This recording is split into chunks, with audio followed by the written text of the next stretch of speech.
Halo, assalamualaikum warahmatullahi wabarakatuh. Selamat datang kembali di channel YouTube Kamar Sablon Digital. Salam berkreasi. Jadi seperti biasa hari ini kita mau produksi sablon-sablon DTF. Ada kaos lengan panjang, desainnya seperti ini kurang lebih. Terus ada juga yang sablon DTF-nya aja beberapa meter. Tapi gue mau ngasih lihat dulu, ini di luar lagi hujan. Ini intens banget hujannya ya, dari kemarin hujan berhenti, hujan berhenti, hujan berhenti gitu. Kenapa gue cerita tentang hujan? Karena kalau hujan itu kan udaranya jadi lembab dan itu bisa jadi masalah untuk fat film. Alhamdulillahnya fat film gue udah terselamatkan karena gue bikin box ini. Jadi gampangnya gini, di ruangan ini kelembabannya adalah bisa dilihat 67% ya. Yang bawah ya kalau kelembaban itu ya 67%. Kemudian kalau di dalam box ini kita lihat di sini ada juga dehumidifiernya. Berapa tuangnya sekarang? 49 ya, 49. Bahkan nanti ini kalau ini kan tadi barusan habis gua buka, nanti tunggu 1 jaman lagi dia bisa sampai 45 dan itu suhunya kering banget. Kalau di bawah 60 itu atau 55 itu suhunya udah kering dan insya Allah aman. Jadi gua nggak tahu ini videonya yang sekarang gua bikin ini akan muncul duluan di YouTube atau video tentang cara pembuatan si box itu. Pokoknya kalian tonton aja ya nanti ya. Nah oke, jadi sekarang gue mau ngedesain dulu, mau ngerapihin dulu desainnya dan ikutin aja terus perkembangan video ini ya.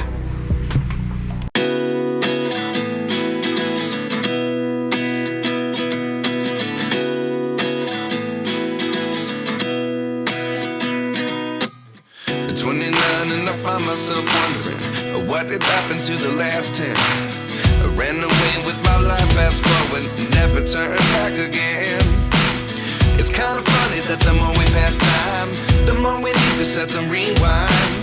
And 19 was the year I had to leave you, but now I'm seeing all the signs.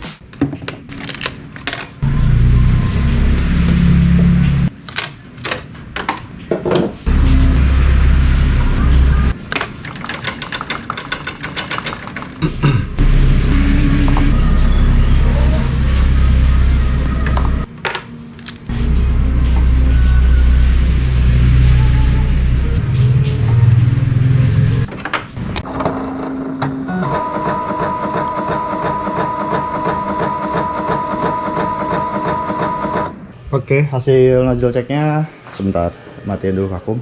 Oke, hasil nozzle checknya udah bagus ya. Lihat. Oke, sekarang kita langsung print aja ya. Oke, sekarang kita kasih perintah print. Ini berapa piece ya? 7 lembar. Bentar ya, gak lupa. 7 ya. Kita tes dulu satu. Daripada nanti udah ngeprint banyak hasilnya kurang bagus ya. Jadi kita tes dulu aja. Itu udah dikasih perintah ngeprint. Nanti dia di sini tombol kertasnya bakal berwarna merah, itu tinggal kita pencet aja, tapi nanti kita masukin dulu padnya setelah ininya berwarna merah. Oke, nah udah nyala merah. Sekarang kita buka boxnya, box anti lembab atau apapun lah namanya. Nah ini kalau dibuka, ini kan angkanya tadi bisa dilihat 40 ya, sedangkan kelembaban di ruangan ini adalah 63. Kalau di dalamnya tadi 40, nah sekarang udah naik 42 karena dia udah keluar. Jadi bisa dipastikan box ini sangat berguna ya. Nah ini kalau dibuka gini ya otomatis dia kelembabannya pasti bakal naik. Tapi kan ya mau gimana lagi, ini kan mau dipakai. Mau dipakai untuk ngeprint. Oke, cukup. Kita nyalain vakumnya dan kita kasih perintah print. Ini gua ngeprint satu dulu ya sambil dilihat nanti kurangnya apa, settingannya kurangnya apa. Baru setelah itu kita lanjutin ngeprint sisanya. Kalau misalkan ini udah bagus, sisanya berarti 6 lagi. Kalau misalkan udah ada kekurangan ya berarti tinggal di setting lagi. Nah setelah ini juga mau ngeprint ada 1 lembar DTF untuk sampel dari PT Piop lagi seperti biasa. Mudah-mudahan nanti dia pesan banyak lagi. Terus juga ada dari customer gua, subscriber gua. Dia mau bikin baju kerja gitu deh. Dia mau cetak DTF juga. Tapi gue belum ngitung ya dapatnya berapa lembar. Nanti mungkin setelah ini gue bakal hitung dan ngasih infonya ke dia, si Om Wisnu. Oke, jadi buat teman-teman yang mau bikin si box anti lembab itu, kalian bisa cek aja di video gue sebelumnya dan juga jangan lupa dicek-cek video yang lain. Terus tapi kalau misalkan kalian nggak mau ribet, nggak mau repot bang, lo bisa bikinin nggak, ngejual nggak? Ya kalau misalnya mau ya nanti gue masukin ke webkreasi.id ya. Nah, gue nggak memaksa kalian untuk langsung beli. Kalian kalau misalkan mau bikin juga silahkan bikin. Ini gue udah kasih tutorialnya gratis, tis-tis, dan kalian tinggal bikin aja kalau misalkan mau. Ya kalau misalkan nggak mau repot atau misalkan nyari bahan-bahannya susah atau takut salah atau gimana, ya kalian bisa langsung pesan aja di websitenya kreasi.id. Oke, ini bakal agak lama, jadi gue bakal skip dulu, nanti kita lihat hasilnya kayak gimana ya.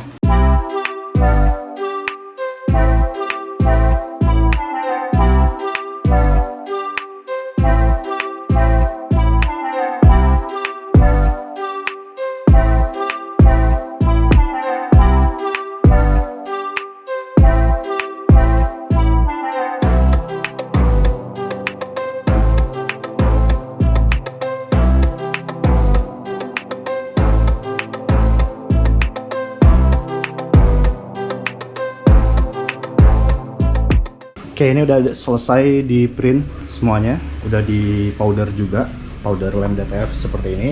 Kemudian nanti setelah di powder, didiamkan dulu sambil nunggu ini panas. Suhu 150 untuk oven yang model kayak gini, bisa 150 bisa 165 lah.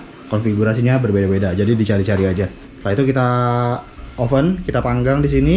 Nanti si serbuk ini yang udah nempel di pad DTF ini akan berubah jadi lem. Nah, baru nanti kita bisa press menggunakan mesin press seperti ini ke kaosnya gitu ya. Oke, nah ini gue mau ngasih sedikit kasih lihat bagaimana proses penepungannya lah kita bilang ya. Jadi ya kayak gini aja, sederhana, bisa menggunakan alat seperti ini untuk menarik-narik si powdernya ke atas pad film.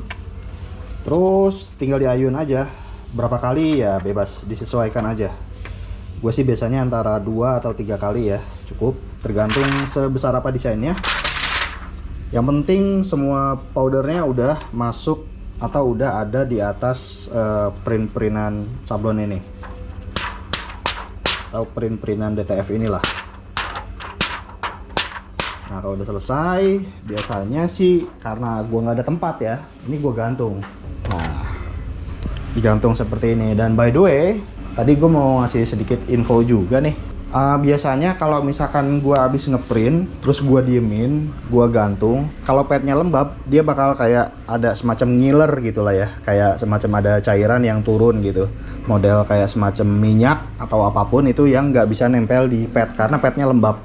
Tapi karena gue udah pakai box itu, jadi tadi udah sempat gue diemin si hasil printan ini yang belum di powder, gue gantung kurang lebih hampir setengah jam, itu aman, nggak ada minyak-minyak yang meler dari si desain-desain ini. Kalau misalkan sebelumnya tuh, sebelum gue punya pakai box itu, ini baru ditinggalin sekitar 5 menit aja tuh udah langsung bleber gitu ke bawah.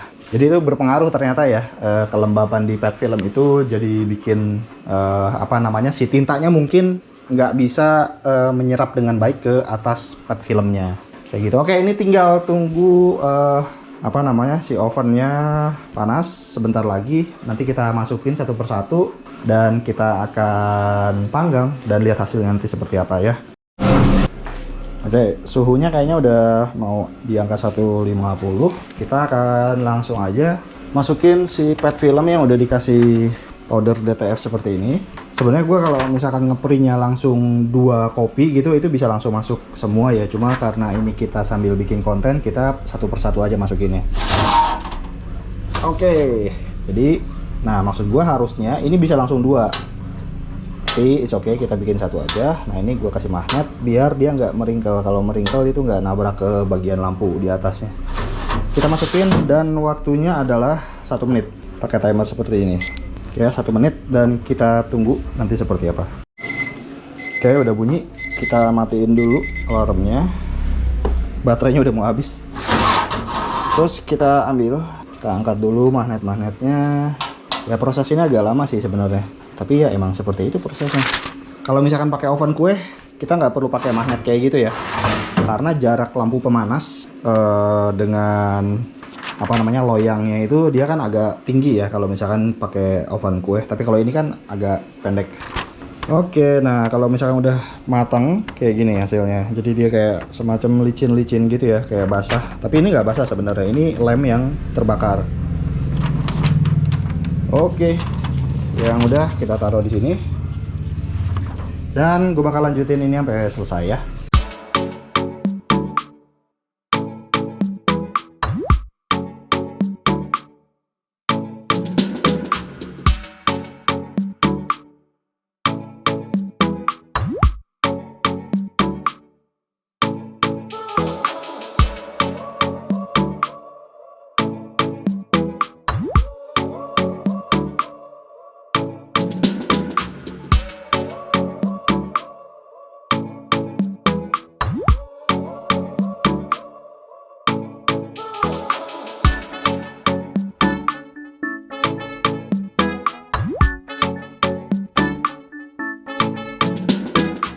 Nah ini udah selesai, udah tinggal gua cutting-cutting, cuma mau ngasih gambaran aja. Jadi tadi yang pas gua ngeprint langsung semua logo itu, ternyata logo yang ini warnanya terlalu kontras. Jadi warna biru sama hijaunya tuh nggak sesuai sama yang di template. Nah akhirnya gua ngeprint ulang yang ini, yang birunya lebih sendu, karena gua ngikutin dari template yang ada di si itunya, apa namanya, yang dikirim sama customernya. Nah terus ini gue lagi ngeprint lagi satu lembar aja untuk sampel yang gue bilang tadi di video awal untuk PT Viop. Jadi ini kecil-kecil banget. Ntar ya, gue kasih lihat deh. Nah ini gue pakai settingan yang undirection R to L atau bisa juga L to R. Nah itu fungsinya adalah untuk ngeprint tulisan-tulisan kecil seperti ini, garis-garis tipis seperti ini. Wah nggak bakal jelas ya. Sehingga dia nggak bakal berbayang gitu, karena ya mau gimana lagi, namanya juga ini mesin rakitan, vakumnya vakum rakitan. Jadi mungkin meskipun dibuat sepresisi mungkin ada bagian-bagian yang kurang presisi gitu. Jadi ketika si printhead ini bergerak, dia tinggi atau jarak antara printhead dengan vakumnya itu mungkin ya ada 0,0 sekian mili, ada yang lebih tinggi atau ada yang lebih rendah, sehingga menyebabkan ketika kita pakai settingan yang biasa yang bidirection, yang ke kanan ngeprint, kiri ngeprint, kanan ngeprint, kiri ngeprint, itu bakal berbayang. Sedangkan undirection ini ngeprintnya hanya di satu arah aja. Misalkan dari kiri ke kanan dia ngeprint, kanan ke kiri kosong, kanan ke kiri ngeprint, kiri ke kanan ke kosong, atau sebaliknya dari kiri ke kanan ngeprint, kanan ke kiri kosong. Jadi hanya satu arah aja ngeprintnya, sehingga itu nggak perlu kalibrasi lah istilahnya, nggak perlu kalibrasi antara gerakan kiri ke kanan atau kanan ke kiri, karena hanya satu arah aja. Ngerti nggak? Mudah-mudahan penjelasan gue kalian bisa ngerti ya. Intinya kalau mau ngeprint garis-garis yang tipis, tulisan-tulisan yang kecil, apa segala macam, kalau mau aman mendingan pakai settingan feeding speednya unidirection. Terserah mau R ke L atau L ke R, yang penting pakai unidirection, jangan yang bidirection. Oke. Nah ini udah selesai kebetulan, jadi kita keluarkan aja, pencet tombol kertasnya, kita potong, kita tepung, dan kita kirim. Mudah-mudahan nanti oke, kita bikin banyak ya. Nah ini kerja printer hari ini udah selesai. Sebenarnya ada lagi orderan tadi dari teman yang subscribe juga. One day later. Oke, selamat pagi. Jadi ini adalah hari berikutnya. Kemarin ke skip, biasa ada kerjaan yang lain, ngurusin web terutama.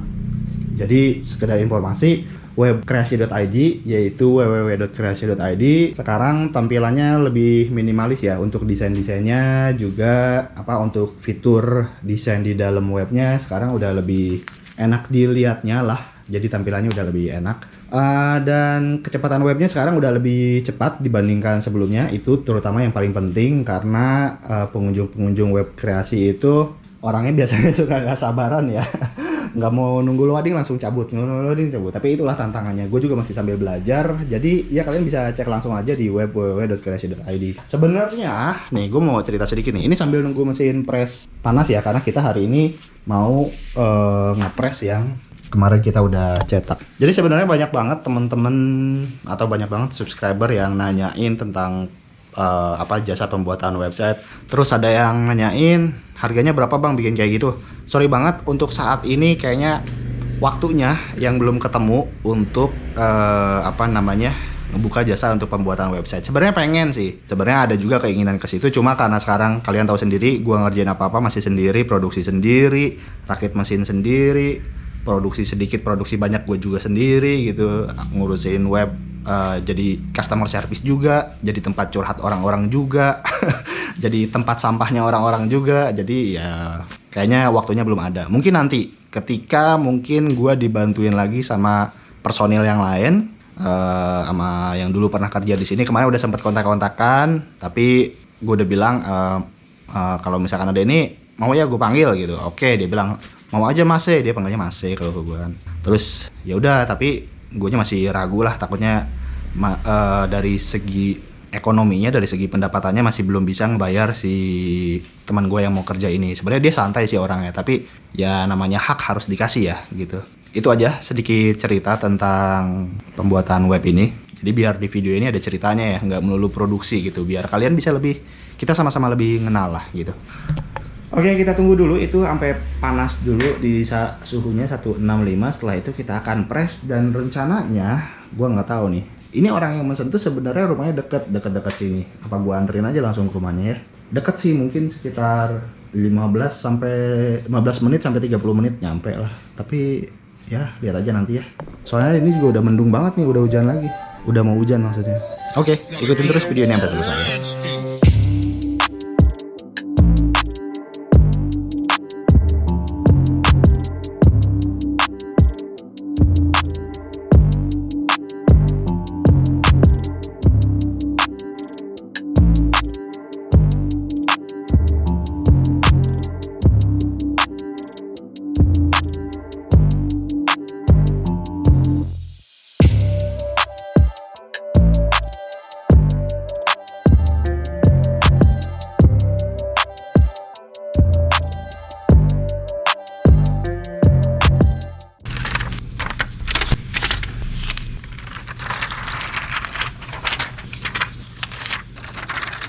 Oke, sekarang kita akan ngepres untuk bagian lengannya.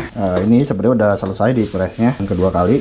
Jadi untuk ngepres bagian lengan atau bagian yang susah-susah ya, yang kecil-kecil gitu, bagian label di leher belakang di sini. Nah itu gue biasanya juga pakai mesin press topi ini. Nah ini udah selesai. Nah untuk suhunya itu di angka 120. Kalau mesin press yang gede itu kan 165. Kalau ini cuma 120. Tapi untuk waktunya sama 15 detik gitu ya.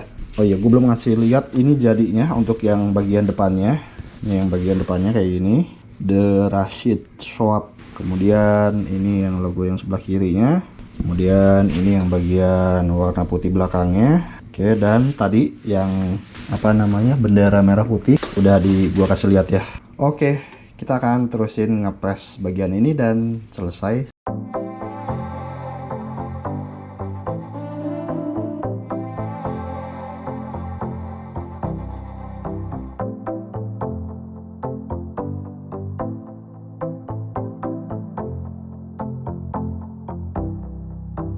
Oke, dengan berakhirnya produksi hari ini, berakhir juga video kali ini. Jadi kalau misalkan kalian suka dengan video ini, silahkan klik tombol like. Jangan lupa juga untuk di subscribe, tombolnya sebelah mana, sebelah sini ya.